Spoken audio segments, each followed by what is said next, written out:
Hi, good morning. My Hi, good morning, guys. This is the Voice of the People.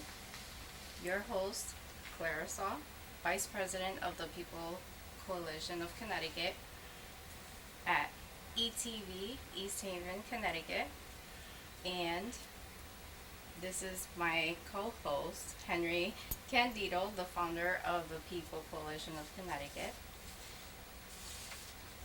So, we are incredibly fortunate to have with us today Kerry Kincy, a leading founder of the Center Director, an artist and community consultant. Her work have brought expressive art, residency, telling voices to children and adults and underserved and often invisible populations in the community, schools, and in residential treatment facility. Kerry was honored to be named Connecticut Arts of Hero by the Connecticut Office of the Arts and was chosen as a community fellow in the Wesleyan University.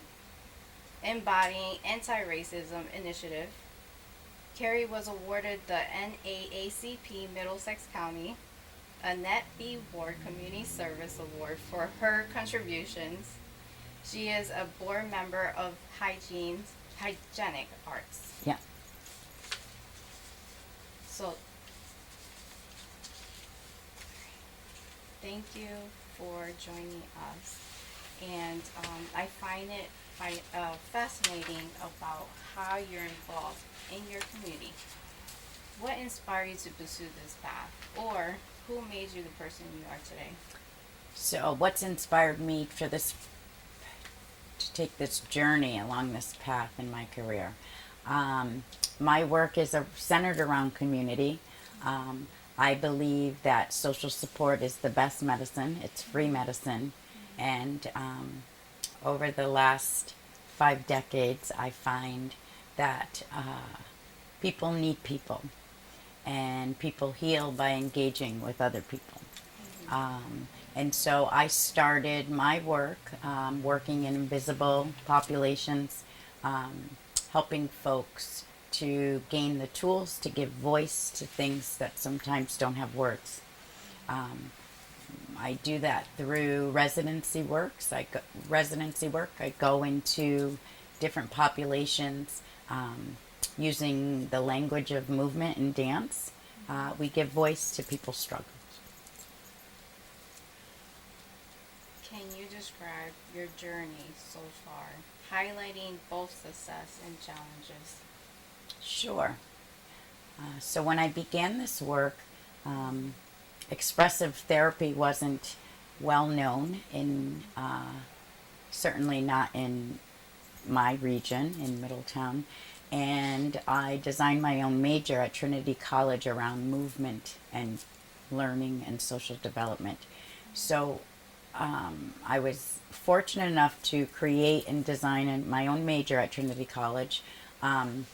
It was challenging to learn how to put what I was doing or looking to do in community into a language that hospitals, correctional facilities, and schools could understand. So that was challenging. 20 years later, there's more conversations about how our minds and our bodies are connected, and how you can use expressive arts to heal, to learn more about yourself, to learn more about the people around you, and to come together to work collectively. So, Oh, that's interesting. So, what advice would you give to single mothers that are striving for success? as a single mother, I was blessed to have co-parents, even though I was a single mother. I think it's important when relationships don't work out between two parents, that as long as you are putting the best interest of the children first, you can be successful by putting children's needs first, no matter the challenges or difficulties in a relationship. Putting your babies first, I have found to help help me along the way. Um, uh, I was a single mom going to school, working, doing laundry, um, I could just imagine. going to school and writing papers. And so I was grateful for the help of my partners to help me be successful, because then we all were able to be successful in that journey. Yes, yes. For some time, I worked with the court system when parents were getting a divorce. And still to this day, when you get a divorce and there's children involved, you have to take a course, a parenting course. And it's interesting, you know, our egos get wrapped up in that, and wait, I'm not a bad parent. And it's really not about being a bad parent. It's about learning how to co-parent, putting babies first. And so that's taught me a lot about relationships, families, whether they're fragmented, and how to keep them together. Yes, absolutely. You know, I wish there were like more programs out there to help Yeah, single yeah. parents. I think it's hard to, when you're a single parent, you have so much going on. There's resources out there. I think what I've found over time is for people to give themselves permission to attend, to participate, to make the time. The glorification of busy has kind of become the way, and slowing down, looking at what is out there for us, and to be able to see an opportunity and take advantage of it, I think is something we all should do more of. Yes, absolutely. And also, if you were to live anywhere around the world, Wow. what country would you live in? Oh, there's so many that Or I would. I'd like to bounce around a little. I would love to live, or try to live, I should say. I'd love to visit Portugal. I would love to visit Morocco. The more I travel, the more I realize there's so many beautiful places to see in this world. And I think it's the experience of going somewhere else that's different than us that opens up our brain to all the different cultures. And I think I was just recently saying to a friend that I've been to very, very poor countries, and what I love most is that even folks with the least, their communities are strong and they support each other, where I don't see that as much here in the U.S. And so I'm fascinated by that sense of community, and community really being a verb in other places, as opposed to a noun like we use the word now. It's action. It involves an action. Absolutely. I thought about, probably organizations that are, that if they work together, like be united, Mm-hmm. it will help so much with the state of Connecticut. For sure. For sure. Many organizations, we all get wrapped up and kind of focused on what we're doing, and not always paying attention to widening that lens and utilizing the strength in everyone. People get siloed, but especially in many of the towns, I know in Middletown where I work, there's a lot of great organizations doing really great work, not always doing it together. And so part of my work is trying to build relationship and community with other community organizations, grassroots organizations, to see how we could work together more effectively, how we share our strengths. Always the F word, that funding word comes in. And over time, it's, funding we see getting taken away. And so working together to utilize all our resources, I think, would help all of us. Yes, absolutely. And show a unity between all of the organizations. I mean, we're a small town. I think you said Hamden was 60,000 people. 62,000. And Middletown is 45,000 people. And there's ways, I think, if we all just kind of slow down and share our strengths. And you think it will help a lot with the youth as well? Yeah, there's a big disconnect, not only with adults. We've been caught up in our devices. I think COVID invited us all to get connected to those devices. And over time, we're seeing both young people and adults, but not having the social skills, Yes. not looking at each other. You know, sometimes you're working with kids and they're texting each other sitting next to each other. The reading, I sit on the NAACP's education committee, and we had an application out for scholarships, and we didn't get a lot of number of children applying for the scholarship, which I found interesting. And many of the students that did apply, I feel like our reading and writing has taken a hit over these years. A lot of it has to do with attention, to sit down and read a book and turn the pages. We're not doing that anymore. And yeah, I would love to see us kind of circle back to actually picking up a book and looking at each other and having a conversation. And so I try to provide those opportunities at the center. That sounds an amazing thing to have. So It's the outreach. It's the, I think a lot of my work in community is learning how to teach folks to be curious, to be engaged.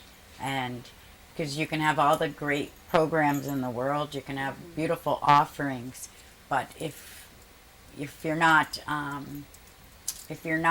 paying attention, or you're not engaged, or you're not curious about what's going on and how just your contribution of being there and showing up contributes to the whole, to the healing.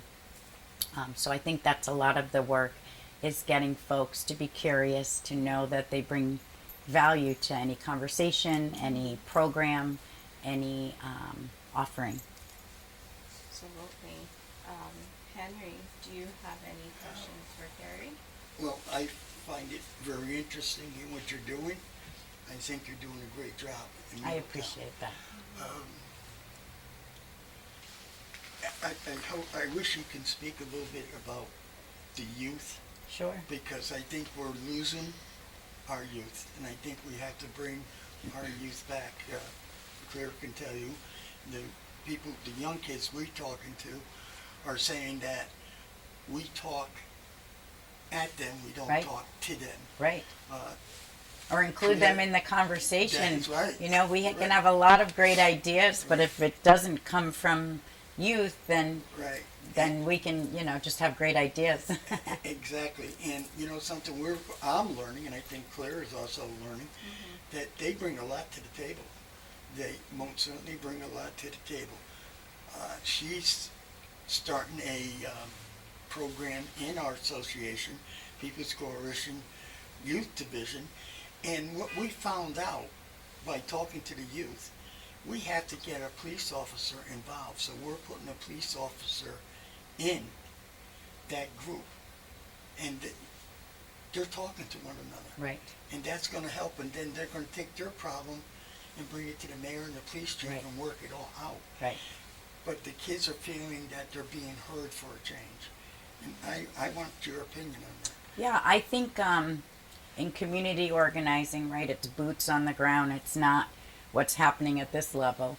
In order to really understand, you have to ask, you have to be engaged, you have to build the trust with young people to even want to talk to you. I learned that quickly when doing work in Middletown. Um, it was, this is just an example. I was working with a young fashion designer, a young man that had graduated high school, um, didn't want to go off to college because he wasn't really sure about if college was for him. He was a tailor and a clothing designer. Wow. And so I said to him, I said, well, how do I get kids to come? What do I do? And he said, you know, Boba? And I was like, who is she? Oh, that's my favorite.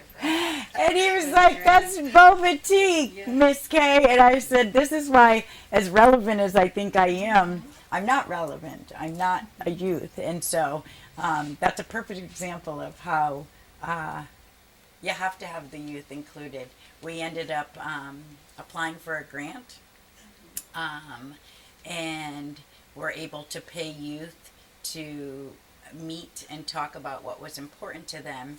And we met at the Boba Tea House. And so, you know, it's really, it's about listening, it's about building trust, and it's about enlisting the youth to be a part of any movement that you're, you know, in creating some change for them. Right, thank you. I appreciate that. Those are good points, and the more we listen, the more we're going to learn from them, and they're going to feel accepted into the community, and maybe by that we can stop what's going on in the streets throughout the state of Connecticut. I was talking to Claire yesterday, and I told her that on Father's Day in New Haven, there was 2 young kids, 16 years old, that got murdered. In Hartford on Father's Day, there was 3, the oldest one being 17. We have to stop it. We have to stop it. And our slogan speaks for itself. We the people for all the people. Right. And when we say that, we're including the youth. We have to include the youth to that. So, Yeah, I asked a young person the other day, they said there was a beef going on. And I said, what kind of beef was going on? What was happening? And I said, what are you fighting about? What are young people fighting about? They don't really even know what they're fighting about. You know, somebody texts somebody said something. And, you know, that's pretty natural. We all grew up, and I think the difference, the times have changed, you know. I feel like there was more cohesiveness. I feel like there were, folks weren't so busy that they couldn't pay attention. I think money and politics and budget cuts to really essential folks in our school systems and our communities has proven that, you know, we can't take away and expect more. that's true. And can I make one more? You hit on the single parent, and to me that's a big thing. What people don't realize that we have a lot of single mothers out there, and some of them got to work 1 job, and some of them are even working 2 jobs, Right. to keep the food on the table, the roof over their kids' heads, and clothing. Right? My question is, how come we don't go after the absentee father? Yeah. Well, Because without the absentee father in the, look, we both know, and I think Claire will verify this, we don't have to get along. We can be divorced, but our child has to be first. yeah, and I mean, in my work in therapy with children, children don't want to see parents fight, right? right. They don't know what to do with that. I think the best advice someone ever gave me in divorce court was, you know, I said, oh, he's so blah, blah, blah, blah, blah, you know, trying to talk about what he was. And my attorney looked at me and said, you picked him. Right? And so, work it out. And, you know, you can't dislike your ex more than you love your children. That's right. And so if you keep that in mind when you're fussing, you know, your babies love both of you, and so when you're little, you don't know, what you can still be. You can be a good dad or a good mom, and not be together. Right. Now, do you agree that children, if you are a parent that disagree and argue all the time, do you agree that the children grow up thinking that's normal and that's the way their life is going to be? Well, familiar isn't always comfortable, for sure. Right. I mean, some of us have to spend a long time unlearning things that we grew up with. And so we learn from our parents and our upbringing, but we also sometimes have to unlearn things. Just because it's familiar for parents or siblings or folks to yell or fight, it doesn't mean that it's comfortable or that it's the best way. Thank you. Well, Kerry, I thank you so much for Thank coming you. into This our is show. I'm so excited that you guys had me here. The work we do in community is important collectively. So opportunities to share about center, to share strategies that have worked for me in life, in community, are always, it's nice to share. Well, you got a lot of subjects that you can touch on, and I hope you will come back again. We will come back Yes, again. Thank you. yes. Hopefully you'll have me again. Yes, I appreciate you absolutely. inviting me. Okay. Thank you so much. Thank you. And also another topic, Right. Henry Candido. We will love to know what is the next event coming up in Connecticut, which everybody is talking about right now, which is I heard about the motorcade coming up. We're supposed to, we got good news in your part of it. Meriden, Middletown, Fingers crossed. Middletown, all agreed to go with a motorcade. The big one is the city of New Haven. Talking to the mayor, Claire and I were at the event at the Garden on Valley Street last week, Saturday, a week ago today. And we talked to the mayor and we talked to the police chief. I had the opportunity to leave a message for the deputy police chief yesterday, and I forgot that Tuesday was a holiday and they don't work. The chiefs get the day off. But we're looking forward to New Haven because New Haven is figuring something like over 200 vehicles in the motorcade. Wow. And what I like to see, I like to see the parents, because we want the parents of the ones that are a victim, because they're the ones that can speak out more than we can, because I haven't walked in their shoes, and I can't say what they can say, because I haven't had that experience. But New Haven is big. Middletown is going to be big. I believe Hopefully. Middletown, and I know you're a hard worker, so I'm not worrying too much about Right. Middletown. I share it. I share it. I hope folks get on the bus. Yes. You know something I want to say. volunteer. Yeah, I want to say this publicly. Some of the towns are saying about money. I don't believe you put money before a child's life. But here's what I'm willing to do. Our organization is willing to do. If you're willing to do the motorcade, we'll be willing to run a fundraiser to raise money to cover some of the expense. Right. Okay. As of yesterday, we have in Hampden raised $15,000 for the garden in Hampden, and that's in over a year and a half. So we had, our organization has raised over $15,000. So we're an organization. We don't look to get money. We don't get paid. None of our people get paid, but we want to give back. We want to put the seed back into community. I mean, I think it's bittersweet that that we need healing gardens for families that have been victims of homicide or Right. violence and have lost their lives. Um, but to see the support Right. from folks that contribute to making the botanical garden in New Haven, in Hampton, Right.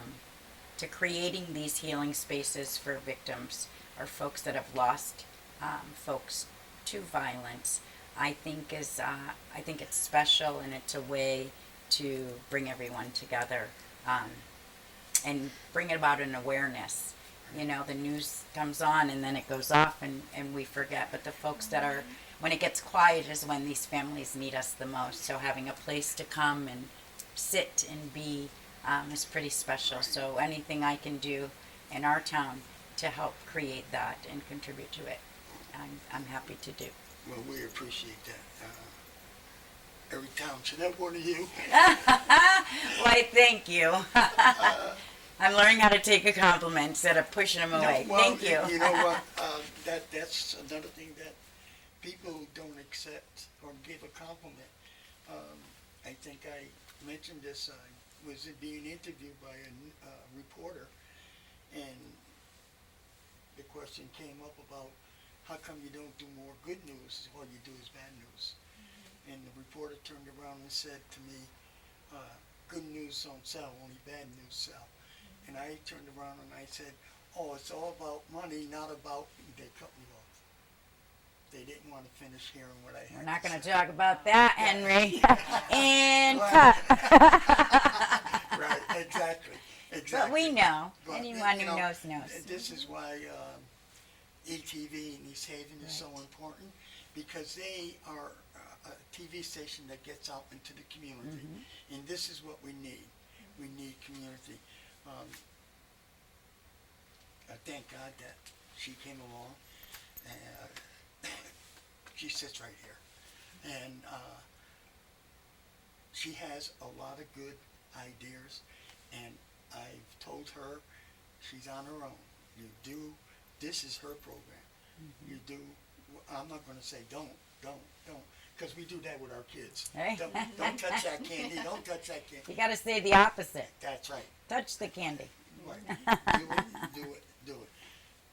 She's a little shy, but she'll get over that too. Yeah, I mean, that community work is, you can't do it alone. And Right. so when you reach out, you need community to support. We're all learning and making our way, and everybody's contribution really, really creates the Okay, big. you know what? You can do us a favor here today. Ah, Okay? You can look in that camera and you can tell the people how important it is that they get involved in organizations like us that want to work in every single community. We'll go anywhere in the state of Connecticut. I told her the other day, I'll take a motorcade and drive them up the steps in the state capitol. I don't care. We have to get the attention. We have to stop what's going on in the streets in our state. We for do. sure, for The sure. mayor, the police chief, they can't do it by themselves. We need to get involved. Well, there's strength in numbers, and so your invitation here today warms my heart. I'll take it back and share it in my community, and invite anyone to be a part of the People's Coalition for Change. Thank you. So it I takes us. appreciate that. Thank you, guys. Thank you. Thank you. You want to give, are we, do you want to give a website or you got something else? So, Kerry, Sure. can you tell us what is the web address that we could be able to look you up and Sure. all about the center as Sure. well? So, Center's website is culturecntr.us, and you can learn more about the work we do in community there. We provide access to space. Space is power, we believe. And so people come, they offer and share their gifts in the community. We have programming, arts programming, cultural programming, free programming for the community. So you can reach us there, culturecenter.us. Culturecenter.us. Correct. Perfect. Well, I like to also